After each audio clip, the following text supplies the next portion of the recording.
welcome back to the channel. I don't know how many of you remember, but a few time ago I posted a video of a review of this AMT 1956 Ford Victoria, and this one will be my next build. I know I just built one in black, but this one is going to be built by request of a friend in 1960s custom fashion, and it's going to be painted somewhat crazy color. Not crazy, but typical of the early 60s. One of that cool colors they like to use, but I won't be doing the body mods or anything. It's going to be a mild custom. And I have another announcement. I know that I had said that my next build would be the AMT 1957 Chevy that I got from my friend Paulo. That's a fellow Brazilian and lives in the US, but something happened, something came out, and I just couldn't take advantage of the opportunity, and I was offered this kit here in trade for the Bel Air kit. This is the monogram 1940 Ford Standard Coupe, and I never built the monogram 40, and I will build this one. I just don't know exactly how or where or when, but I decided to build this one, this 1940 Ford, and I'm planning to build it and paint it black. I know I always paint cars black, but well, black is my favorite color, and if the 40 Ford Standard was only really available to the public in gray, in blue like this one, or in black, and boy, I'm gonna paint my black. I just love the color, and given the alternatives, I'm going with black. So, Paulo, I hope you can forgive me, but when my other friend came here to see that 56 I built in black, we started talking, and I showed him that 57 Bel Air kit you sent me. He fell in love with the Bel Air. He's a Chevy guy. He knows I'm a Ford guy, and the next day he came here to my house and brought this little thing here, and the deal was done. I just couldn't resist, so gone is the 57 Chevy Bel Air, and just arrived this 1940 Ford Standard Coupe. And I was quite unfair with this kit for not having built it before, because once I opened the box I noticed the kit is amazingly good. It's great. Only the tires are kind of odd, because the Standard rarely, very rarely, had white walls. So I don't know if when I decide to build this kit I will keep the white walls, or if I'm gonna paint the white walls black to simulate the regular black tires. I really don't know yet. Probably I will use the white walls, because after all they were optional, and well, white wall tires are just great. I love them. So just to kind of commemorate that I got this kit, this 40 Ford, I'm gonna show you guys the oldest 1940 Ford kit I have in my stash that was built by me in 1993 or 1994. I don't recall precisely the year right now, but let me show you guys the 40 Ford I have here built. It's the AMT kit. It's the 40 Ford Deluxe Coupe, and it was completely built factory stock, like I always do. And let's say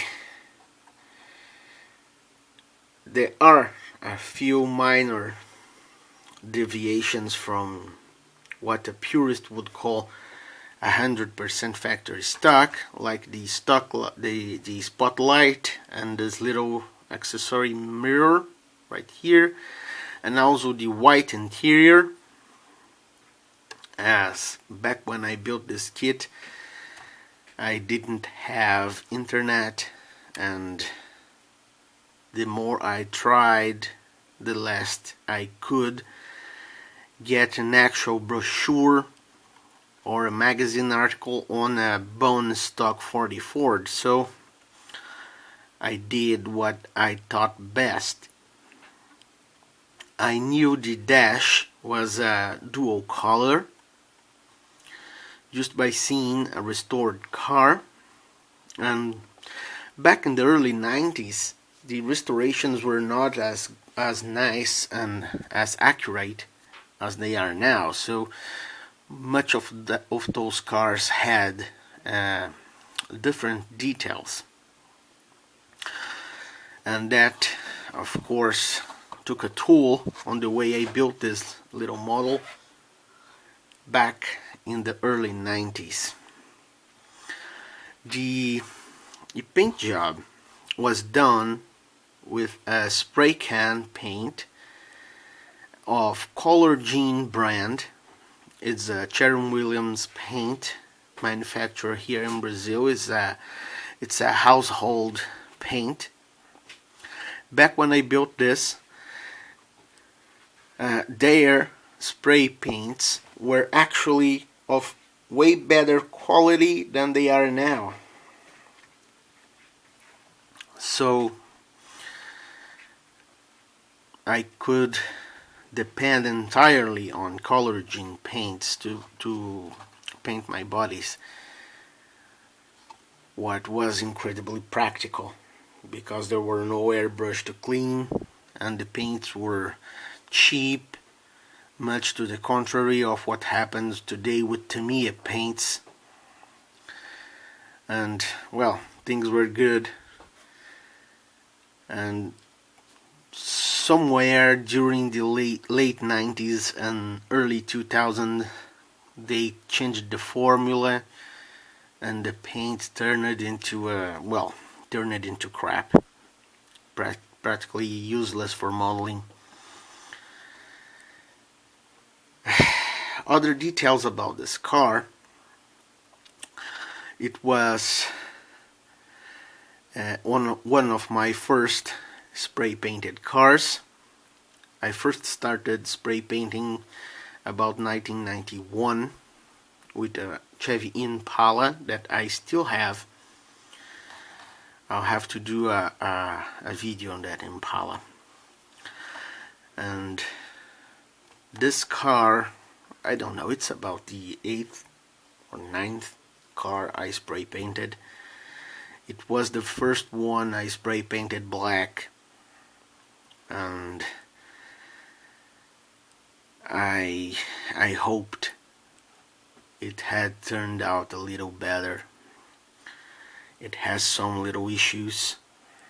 I'll try to show the issues to you guys in a few minutes. This build is quite old. I built this baby when the license plates of the cars here in Brazil were yellow.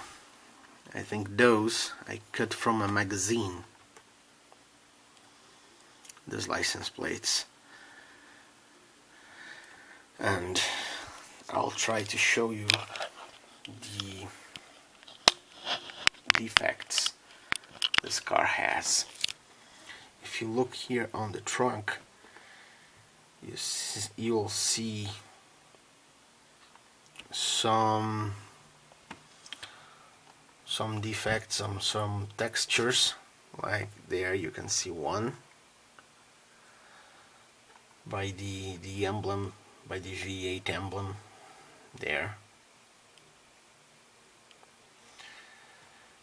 Around the bottom of the trunk there are a few spots that you can see. The paint also has a little dust onto it. I keep my built cars inside their boxes, but this baby is over 20 years old. Here's the interior, the dual color dash.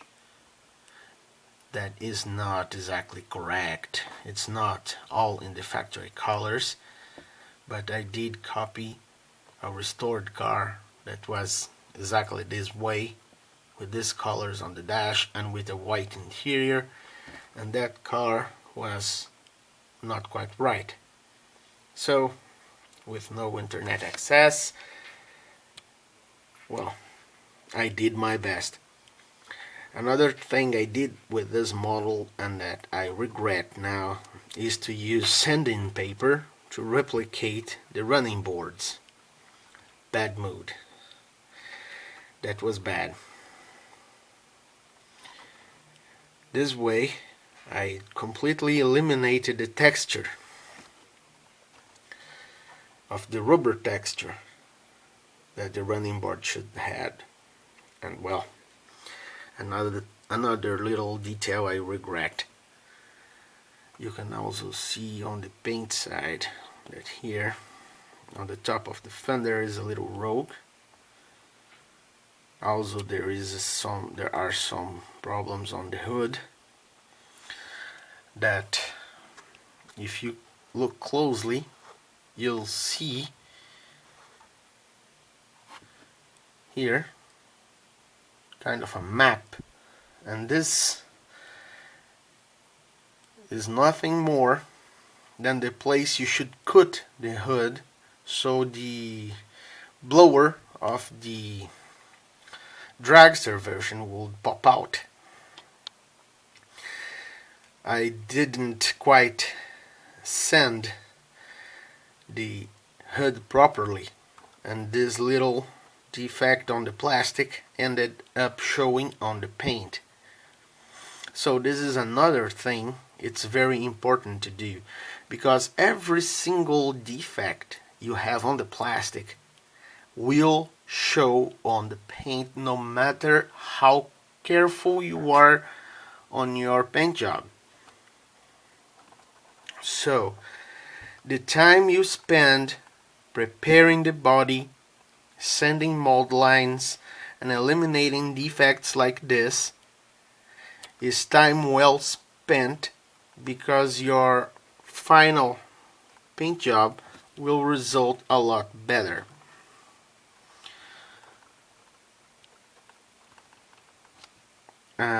All the foil on this model is household aluminum foil, and I used white glue to keep it in place. In fact, after dry, it's almost impossible to remove the foil without taking the paint apart. The white walls were brush painted. There are about 3 or 4 coats of acrylic white on those white walls. The engine is stock, like you can see. I left the intake manifold chrome plated because I thought it would look good chrome plated. Yeah, I didn't have much of a reference, so I left it chrome plated.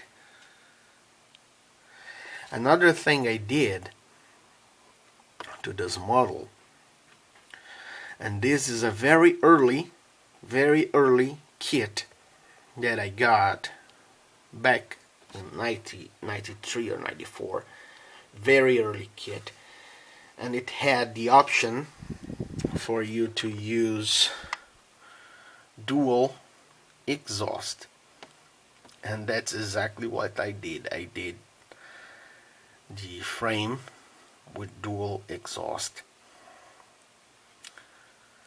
The exhaust on the lower part of your screen is molded into the chassis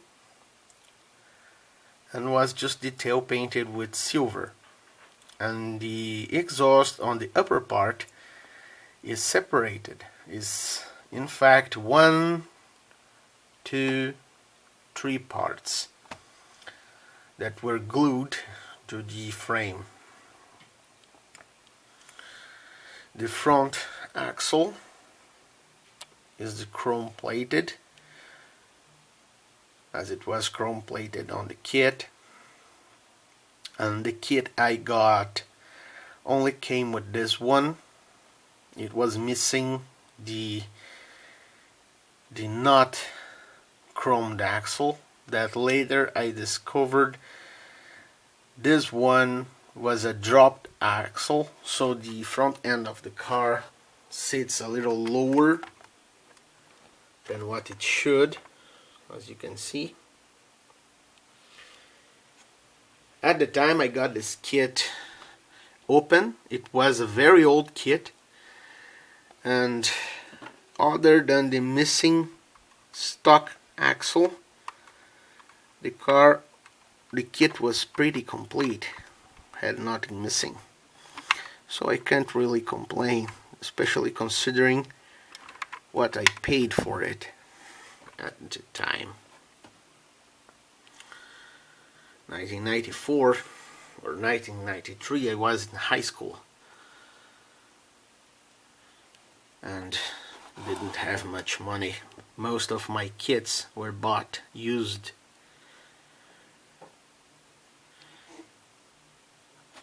Very few were bought new. They were really hard to get around here. So this one is a 40 Ford Business Coupe, a deluxe business coupe, built about 23 years ago.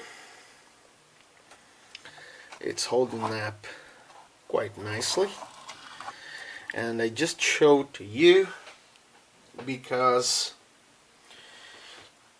I think still this year I'm gonna build another 44 business coupe, this time this standard version. And you can say this one is a business coupe because it has the 2 little upper seats on the back that were a characteristic of the business coupe. I almost want to do, I always wanted to do a video review on a 44, and I won't do it now, but I pretend to do a future video review on this kit, as this kit is just amazing. The amount of parts is great. The body molding is fantastic. My helper is here helping me. I need some help to show this.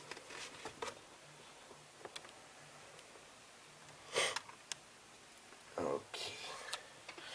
So guys, once again, I'm sorry for Paulo, because he sent me that Bel Air and I ended trading it for this 40 Ford. But I am a Ford guy after all. And well, I'm gonna be a lot happier building this 40 Ford than any Bel Air. Hope you guys don't get mad about this also.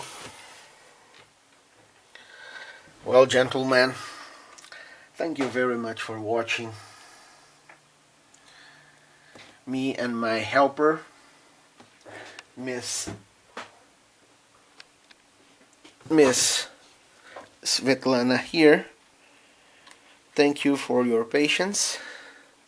And look how big she is.